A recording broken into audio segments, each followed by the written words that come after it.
여러분 안녕하세요. 영진닷컴 이기적 커말 홍태성입니다. 오늘 섹션 12, 2급은 이제 섹션 11이 되겠죠. 프로그래밍 언어 강의 들어가도록 하겠습니다. 프로그래밍 언어, 프로그램을 짤 때 사용하는 언어다라는 거죠. 그래서 일반 프로그래밍 언어 중에서 첫 번째로 이제 저급 언어라는 게 있는데요. 얘는 왜 저급 언어냐면 기계, 여기서 얘기하는 기계는 컴퓨터예요. 우리 컴퓨터도 기계라고 부릅니다. 기계가 이해하기 쉽게 구성된 언어.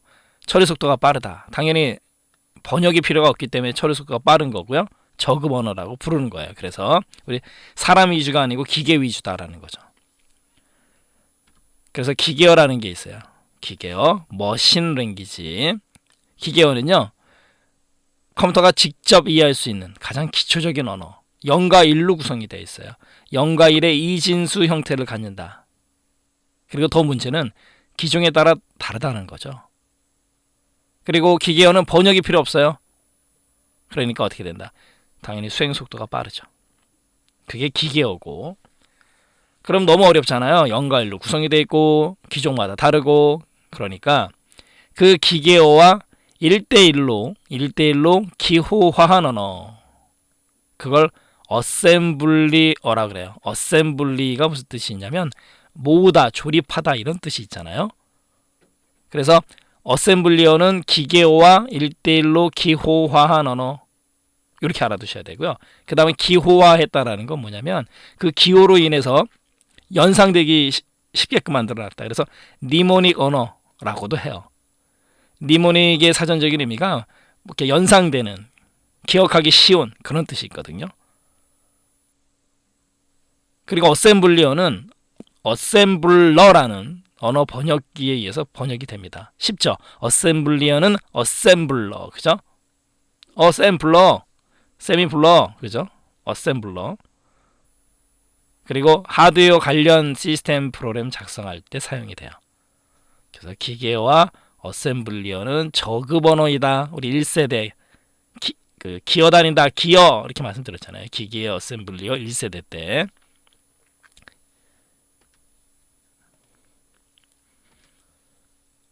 이번에는 고급 언어예요. 하이레벨 랭귀지인데 왜 고급이냐 이거죠.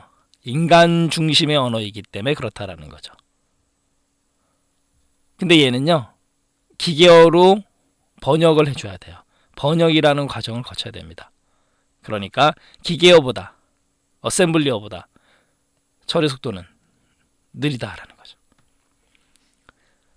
종류를 살펴보도록 하겠습니다. 포트란이라는 게 있었거든요. 포트란, 이제 뭐 안 쓰이지만 이 포트란이라는 언어는 과학, 수치 계산, 과학, 공학 분야에서 수학적인 문제를 해결하기 위해서 사용된 과학 계산용 수치 언어예요. 과학 계산용 수치 언어 포트란. 이 정도로만 알고 가시면 돼요. 아, 포트란 그러면 과학 수치 계산. 그리고 코볼이라는 거는 커먼, 이 B가 비즈니스예요. 비즈니스. 사무처리입니다. B 하나만 생각하시면 돼요. 사무처리용 언어. 최초로 개발된 고급 언어. 이것도 알아두시고 영어 문장 형태로 되어 있어요. 코볼. 그 다음에 알골. 알골이라는 거는 파스칼이라는 언어의 모체가 됐고 엄마와 같은 역할을 했고 그다음에 블록 구조를 가진 언어입니다. 알골, 블록 구조. 알골 같은 경우도 수치 계산, 그다음에 논리 연산을 위한 언어였다라는 거고. 그다음에 베이식 또는 베이직 편한 대로 발음하세요. 대화형 언어다. 대화형. 그리고 다목적 언어. 교육용으로 많이 사용이 됐죠. 이 B가 비기너스, 올 퍼포즈 그래가지고 시작하는 사람들을 위한 뭐 그런 의미로 사용이 됐었어요. 파스칼어는 교육용 언어이고 그다음에 죄기적인 알고리즘 표현이 용이하다. 죄기적 이런 것들 나오면은 맞다 틀리다만 구분하시고요. 그다음에 구조화 프로그래밍이 가능한 언어. 구조화라는 거는 순서적이고 선택적이고 반복적인 뒤에서 배우거든요. 그런 방법을 구조화라고 하는데 파스칼이 구조화 프로그래밍 구현이 가능했다라는 거고. 그 다음에 C 언어 같은 경우는 아직도 사용을 해요. 이 C 언어는 1972년도에 데니스 리치라는 시스템 프로그래머가 만들었거든요. 아직도 사용을 합니다. 왜 그러냐면 이 C 언어는 고급 언어이면서 저급 언어의 성격이 있어요. 여기 보세요. 비트 연산 또는 하드웨어 제어가 가능하기 때문에 아직도 사용을 많이 합니다. 그리고 유닉스 운영 체제를 구현한 언어예요. 요거는 좀 기억하셔야 돼요. C 언어라는 거는 유닉스라는 운영 체제 C 언어를 가지고 만들었다라는 거예요. 시스템용 언어. 이식성이 뛰어나고 강력한 문자열 처리 능력이 있다. C 언어. 아직도 C 언어는 서점에 가면 책도 있고요. 아직 사용이 됩니다. 거기서 이제 파생되어 오는 언어들이 뭐 C++, 얘는 이제 객체를 지향하는 언어예요. 객체 지향 언어. 그래서 객체를 모델링해서 표현한다라는 거고, 추상화, 아주 간단하게 표현하는 거죠. 우리가 추상화 어디서 나와요? 미술에서 나오잖아요. 섬세하게 그리는 거는 아주 세밀, 그죠? 정밀하고 그냥 이렇게 간단하게 표현해버리는 거, 추상화. 코드 재사용, 코드를 재사용할 수 있고, 클래스, 상속, 물려받을 수도 있어요. 그래서 추상, 뭐 코드 재사용, 클래스, 상속 이런 말이 나오면 다 객체 지향 개념이에요. 이 C++가 그거를 따랐다라는 거죠. 객체 지향 언어. 그 다음에 리스프, LISP, 얘는 인공지능 분야에서 사용이 됐다. 인공지능 AI 기억나시죠? 요즘 인공지능 Artificial Intelligence, 리스트 처리용 언어이다라는 거고, 그 다음에 스노볼, 문자열 처리, 그 다음에 PL1이라는 거는 알골, 포트란, 코볼의 장점을 갖다가 복합했다라는 거. 그 다음에 자바 언어도 중요해요. 얘는 자바 언어는 요거 기억하세요. 특정 컴퓨터의 구조, 아키텍처와는 상관없이 가상의 바이트 머신 코드를 사용해요. 얘는 가상 바이트 머신 코드, 가상 바이트 머신 코드라는 말이 나오면 자바예요. 그걸 사용하기 때문에 특정 컴퓨터 구조하고 상관이 없고요. 그래서 어쩌라고요? 플랫폼이 독립적이에요. 그래서 자바라는 언어가 많이 사용이 되는 겁니다. 그리고 마찬가지로 자바도 객체 지향 언어예요. 아까 C++처럼. 그리고 얘는 네트워크 환경에서 분산 작업이 가능한 언어다. 자바, 분산 작업. 그리고 멀티스레드 기능을 제공을 해요. 그래서 여러 작업을 동시에 처리할 수 있습니다. 멀티스레드, 자바 매우 중요해요. 언어 번역 과정, 사람이 작성한 프로그래밍 언어, 그걸 갖다 컴퓨터가 알 수 있을까요? 몰라요. 그렇기 때문에 기계어로 변환되어야 된다는 거죠. 보세요. 프로그래밍 언어는 사용자 중심의 영문 형태로 기술이 되어 있다. 그러니까 고급 언어다라는 거죠. 그렇기 때문에 컴퓨터가 이해할 수 있는 기계어로 어떻게 된다? 변환돼야 되는 거죠. 변환. 여기서 우리가 변환을 뭐라 그래요? 번역이라고 하는 거예요.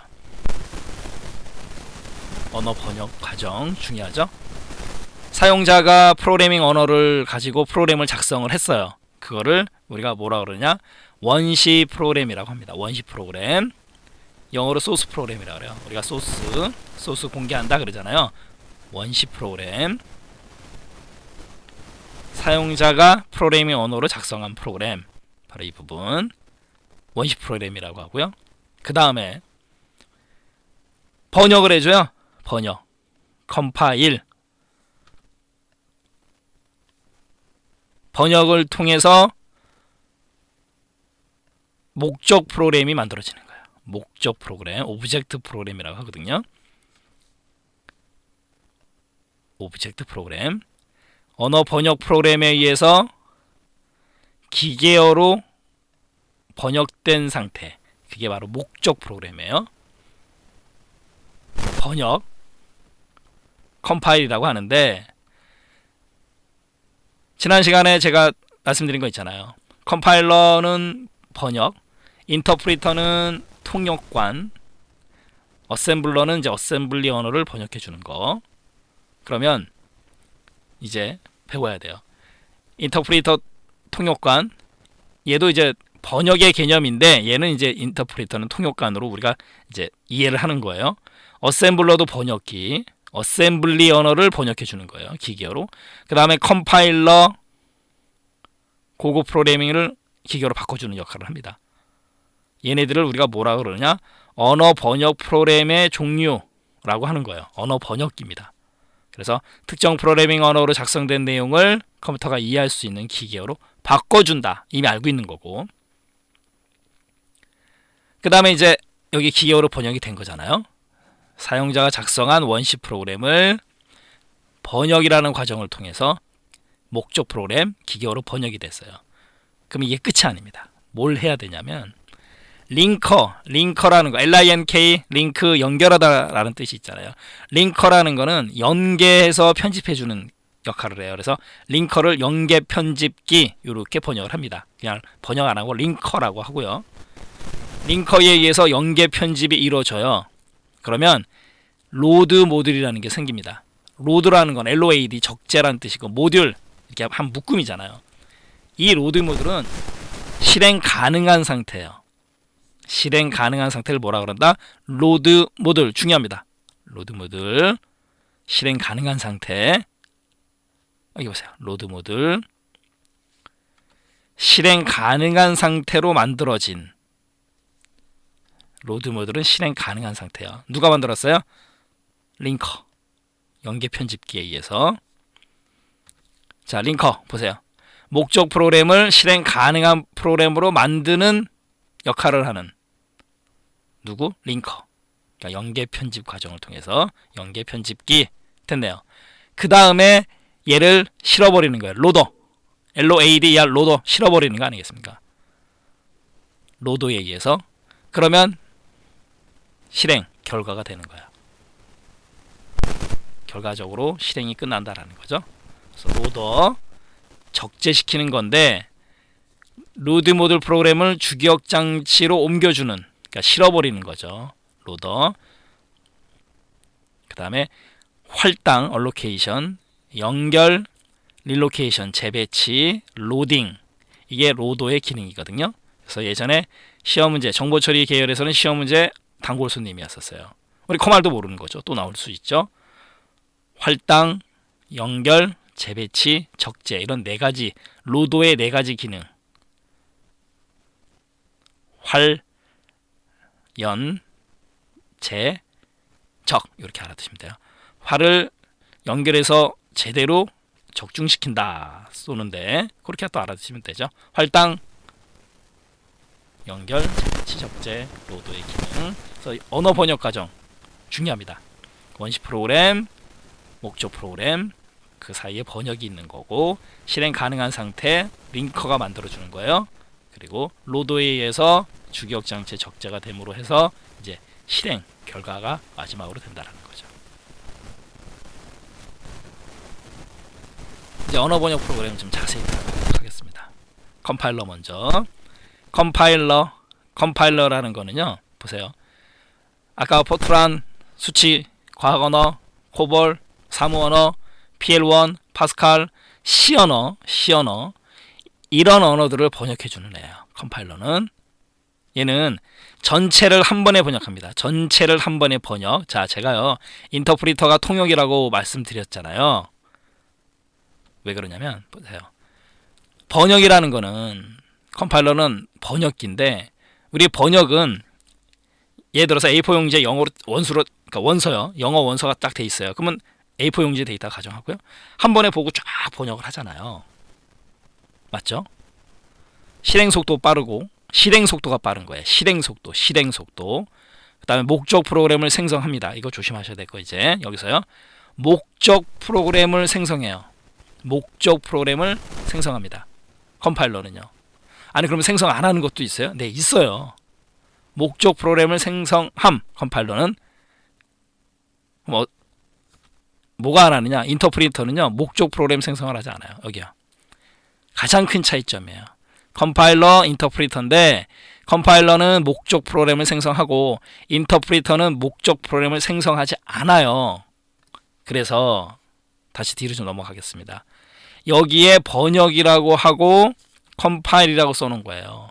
인터프리터라고 안 써놨잖아요. 왜요? 인터프리터는 목적 프로그램을 생성하지 않거든요. 다시 넘어오겠습니다. 다시 한번요. 컴파일러 목적 프로그램을 생성합니다. 이거 명심하셔야 돼요. 인터프리터 통역관 얘는 목적 프로그램을 생성하지 않습니다. 그럼 이렇게 보시면 돼요. 컴파일러는 번역이라 그랬잖아요.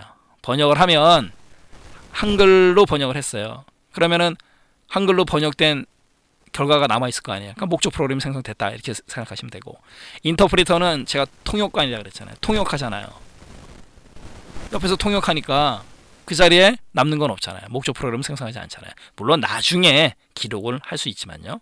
그렇게 생각하시면 돼요. 그래서 인터프리터 같은 경우는 베이직, 리습, 스노볼, APL 요런 애들, 요거 종류 신경 쓰셔야 돼요. 언어의 종류. 인터프리터입니다. 대화식 언어예요. 우리 대화할 때는 번역이에요, 통역이에요?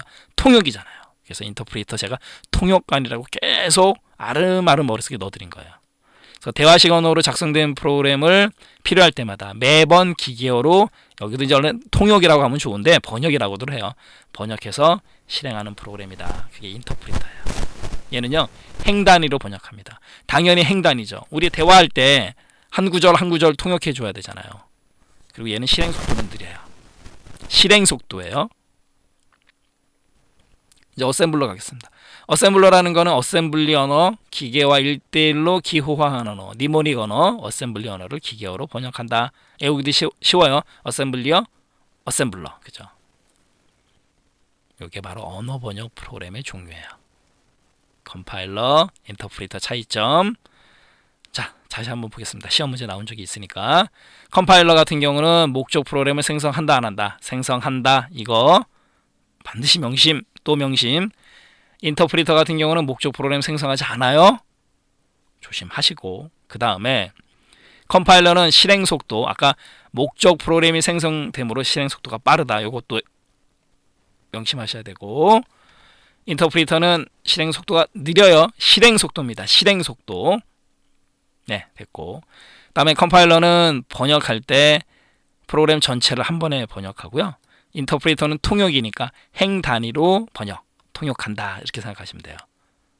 또 하나, 번역하는 속도는 제가 아까 여기 실행 속도가 빠르다고 계속 실행 속도입니다 말씀드리는 이유가 이거예요.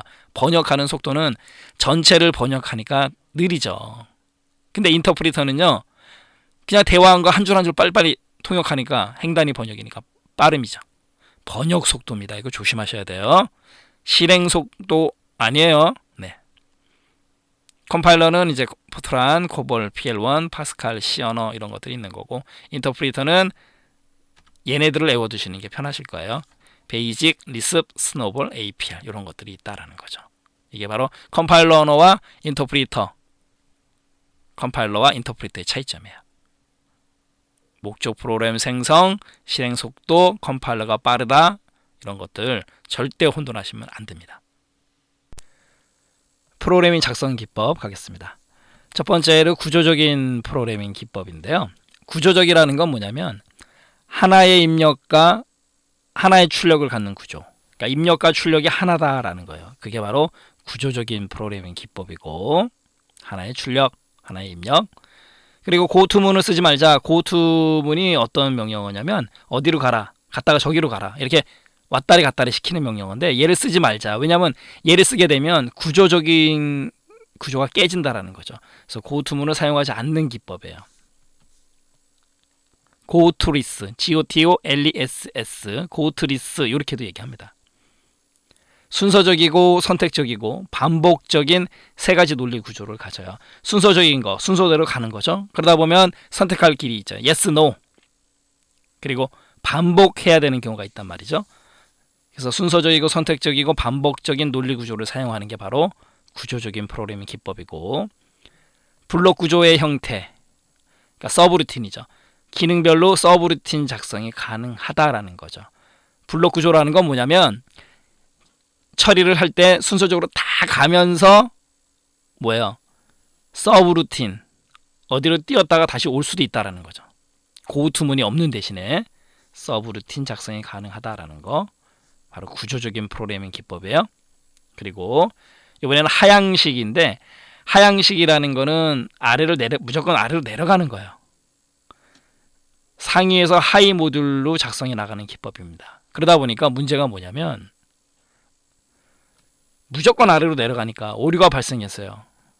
아까 위에서 에러 떨어졌는데 아래로 가. 수정이 어려워요. 수정이. 왜요? 무조건 상위에서 하위로 내려가야 되기 때문에. 그래서 사용 안 하는 거죠. 하향식 프로그래밍 기법. 이번에는 이제 객체지향 프로그래밍 기법인데요.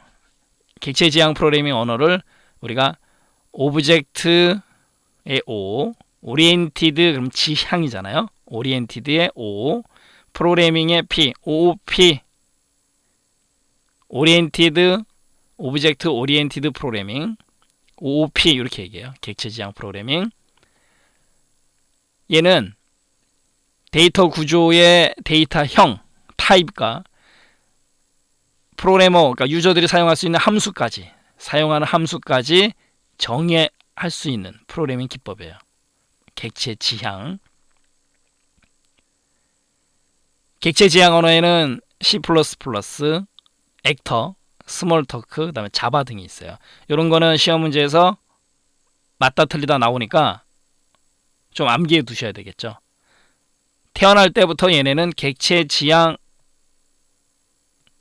언어다라는 거죠. C++, 액터, 스몰토크, 자바는 이미 한번 살펴봤고요. C++도 OOP에서 객체지향 프로그래밍에서 공통적인 기능, 속성, 이걸 가진 오브젝트 개체를 뭐라 그러냐면 클래스라고 합니다. 클래스라는 용어. 공통적인 기능, 속성, 클래스라 그래요. 우리 1반, 2반, 3반, 4반 이렇게 클래스라고 하지 않습니까? 같은 부류들, 종류를 모아놓은 거 클래스고. 그리고 여기 메소드라고 있죠. METHOD.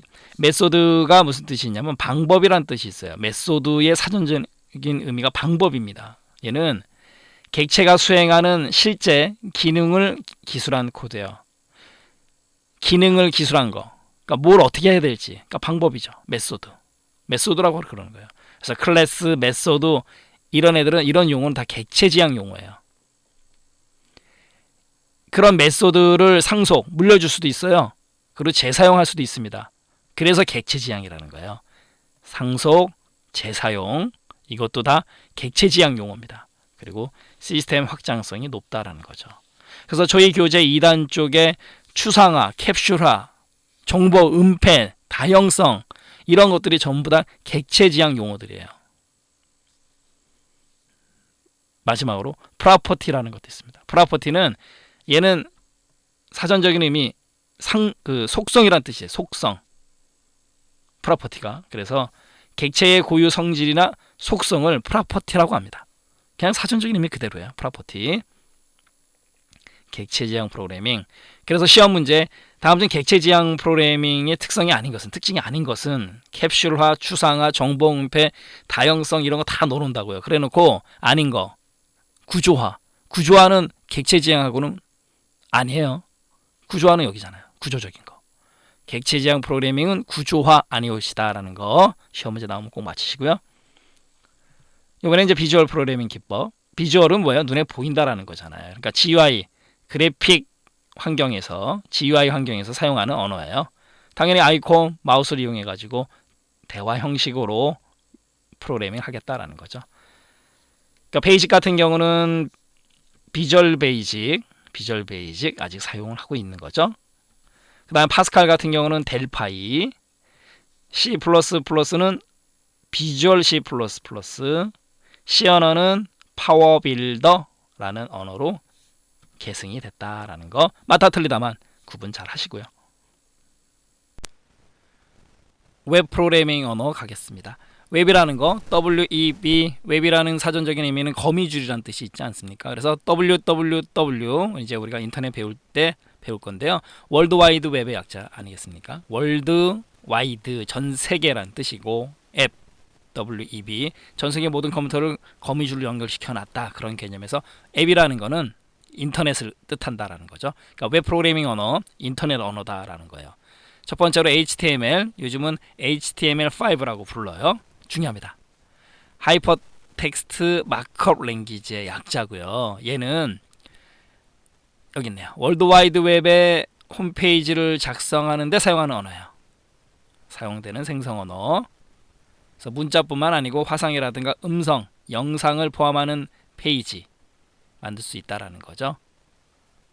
HTML5 확장자는 HTML 또는 이제 HTM 이렇게 두 가지가 사용이 됩니다. 확장자 조심하시고 그 언어 그대로 땄죠. 확장자를.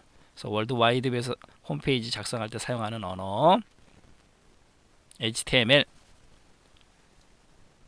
이번에는 VRML인데요. VR이 버추얼 리얼리티. 버추얼 리얼리티 그러면 가상 현실이죠. 요즘 우리 4차 산업혁명에서 AR, VR 할 때 그 VR이에요. 버추얼 리얼리티. 가상 현실 모델링 랭귀지. 아까 여기는 마크업이었지만 여기는 모델링 랭귀지예요. VRML은요. 간단하게 3차원의 가상적 세계를 인터넷에 구축해주는 언어예요. 3차원적인 개념, 가상적인 용어가 반드시 들어가요. VRML. 그 다음에 펄 가겠습니다. 펄이라는 거는 얘는 뭐냐면 CGI 프로그램이라는 이 용어가 더 중요해요. Common Gateway Interface. 저희 교재 2단 쪽에 넣어드렸잖아요. Common, 그럼 일반적인 Gateway, 문, 인터페이스, 페이스가 얼굴이니까 얼굴과 얼굴 사이 인터잖아요. 그러니까 상호작용을 할 수 있는 프로그램을 짤 때 우리 카운터, 방명록 이런 것들요. 게시판, CGI를 작성할 때 쓰는 언어가 펄이다. 이 정도 알고 가시면 돼요. 그 다음에 이제 SGML. SGML은 S가 스탠다드, 제너럴라이즈드 일반적으로 만들다, 뭐 일반화. ML은 마크업 랭귀지인데 SGML은 국제 표준으로 채택한 문서 생성 언어예요. 어디에서? ISO 국제 표준화 기구 인터내셔널 스탠다드 오가니제이션 ISO. 이거는 우리 정보통신 시간에 또 OSI라는 걸 배우거든요. 그때 나오니까 그냥 간단히 알아두기만 하시고요. 얘는 국제 표준으로 채택된 문서 생성 언어다라는 거고. 그 다음에 자바는 중요합니다. 얘는요. 텍스트 하나하나 정리해 드리도록 하겠습니다. 미국의 선 마이크로 시스템스사가 이제 개발을 했다라는 건데 객체 지향 프로그래밍 언어 이미 이제 알고 계신 거죠. 객체 지향 프로그래밍 언어 OOP고 C++를 바탕으로 만들어졌다라는 거고 그 다음에 얘는요. 자바의 원식 코드를 소스 코드를 갖다가 고쳐 쓰거나 재컴파일 필요가 없기 때문에 바로 이 부분이죠. 기종이나 운영체제와 무관한 응용 프로그램의 개발 도구로 각광받고 있다는 거죠. 이래서 자바 언어가 많이 쓰이고 자바 하는 거예요. 그리고 이거부터 가겠습니다. 특정 컴퓨터 구조와 무관한 특정 컴퓨터의 아키텍처 구조하고 전혀 상관없이 가상 바이트 머신 코드를 사용, 기억나시죠? 가상 바이트 머신 코드를 사용하기 때문에 플랫폼이 독립적이다. 요 텍스트, 이 센텐스 그대로 시험 문제 나온 적이 있어요. 알아두셔야 돼요. 벌써 두 번째죠. 자바입니다. 멀티스레드를 지원하고 또 각각의 스레드는 독립적으로 동시에 서로 다른 일을 처리한다라는 거예요.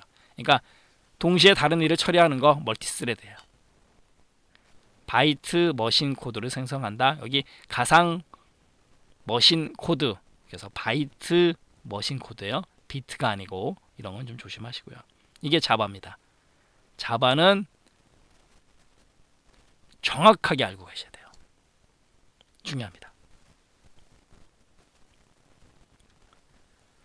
이번에는 이제 스크립트 언어예요. 자바스크립트. 스크립트라는 게 무슨 뜻이냐면 이렇게 간단하게 쓰다. 그런 뜻이 있잖아요. 가겠습니다. 얘는 웹 브라우저에서 실행하는 스크립트 언어예요. 웹 브라우저. 얘는요. HTML 문서 속에 직접 기술을 하고 스크립트라는 꼬리표가 사용됩니다. 다시 한번요. 웹브라우저에서 실행하는 스크립트 언어예요. HTML 문서 속에 들어갑니다. 객체 지향 언어의 특성을 갖고 있어요. 자바라는 이름이 들어가 있기 때문에. 그래서 조심하실 거, 클라이언트 요구하는 그러니까 의뢰인이죠. 클라이언트의 웹브라우저에서 인터프리터 돼요. 인터프리터 아시잖아요. 통역 스크립트, 자바스크립트. 클라이언트의 웹브라우저에서 인터프리터 됩니다. 이거 조심하셔야 돼요. 자바스크립트 언어. 그 다음에 자바 애플릿하고 이제 스크립트하고 요 뒤에서 두 개를 놓고 비교할 건데요. 그때 또 자세히 보기로 하고, 얘는 자바 언어로 작성된 작은 소프트웨어다. 그래서 그냥 애플릿 이렇게도 불러요. HTML 문서 내에 포함될 수 있는 자바 프로그램이다 라는 거고,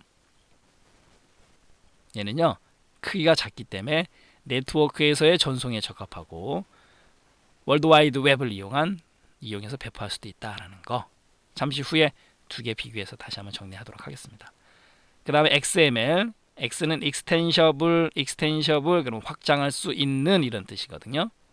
얘는 기존 HTML의 단점을 보완했다라는 거하고, 문서의 구조적인 특성 등을 고려해서 문서들을 상호 교환할 수 있도록 설계됐다라는 거죠. 그래서 얘는 여기요, 인터넷뿐만 아니고 전자출판, 의학, 경영, 법률, 뭐 판매 자동화, 디지털 도서관, 그다음에 전자상거래 등에서 이용하고 있다라는 거죠. 상호 교환할 수 있도록 설계된 언어이기 때문에 이렇게 사용이 된다라는 거예요. 그리고 사용자가 태그를 정의할 수도 있다. XML의 특징이에요.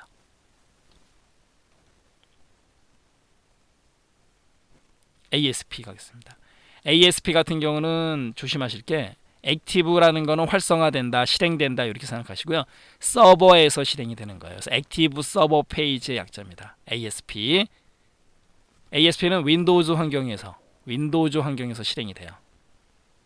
그래서 윈도우즈 환경에서 동적인 웹페이지를 제작할 수 있는 스크립트 언어다라는 거고, HTML 문서에 명령어를 삽입해서 사용을 해요. ASP.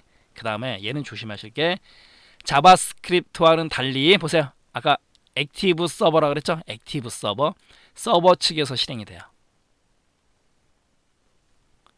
VB 스크립트라는 걸 사용해서 처리한다라는 거고, 비주얼 베이직 스크립트 이렇게요. ASP 액티브 서버 측에서 실행이 된다라는 거, 자바스크립트하고는 다르게. 그리고 윈도우즈 환경, 이거 조심하셔야 돼요. ASP는 무슨 환경이요? 윈도우즈 환경. 그 다음 PHP는 왜 중요하냐면 이거예요. 얘도 마찬가지로 웹서버에서 작동하는 스크립트 언어인데, PHP는요 유닉스, 리눅스, 윈도우즈 다 돼요. 아까 ASP는요 윈도우즈만, PHP는요 윈도우즈뿐만 아니고 유닉스, 리눅스 다. PHP는 이제 C 언어, 자바, 펄 등의 언어와 문법이 유사하다라는 거고, 그다음에 다양한 데이터베이스와 연동할 수 있기 때문에 많이 쓰인다라는 거죠. PHP 특징 조심하시고요. 다양한 DB와 연동이 좋다라는 거. 그다음에 JSP 얘도 마찬가지예요. 얘 같은 경우도 유닉스, 리눅스, 윈도우즈 여러 운영체제에서 실행이 가능합니다. PHP처럼 ASP만 윈도우즈 환경이에요. 조심하시고, 자바라는 말이 들어갔기 때문에 자바의 장점을 그대로 수용했다라는 거고, 그 다음에 만들어진 프로그램은 자바 서블릿 코드로 변환돼서 실행된다라는 거. 서블릿 코드.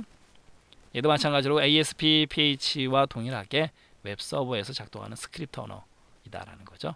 그래서 HTML 문서에서는 꺽쇠 가로 열고 그 다음에 꺽쇠 가로 닫고 이런 형식으로 작성이 돼요. JSP 특징적인 것만 딱 알아두시고, 그 다음에 UML Unified Modeling Language예요. 얘는 말 그대로 모델링 랭귀지입니다. Unified 그러면 통합된 그런 뜻인데, 얘는 객체 지향 방법론에서 사용하는 용어인데요. 분석이나 설계를 위해서 사용하는 모델링 언어예요. 그 정도로만 알아두시면 돼요.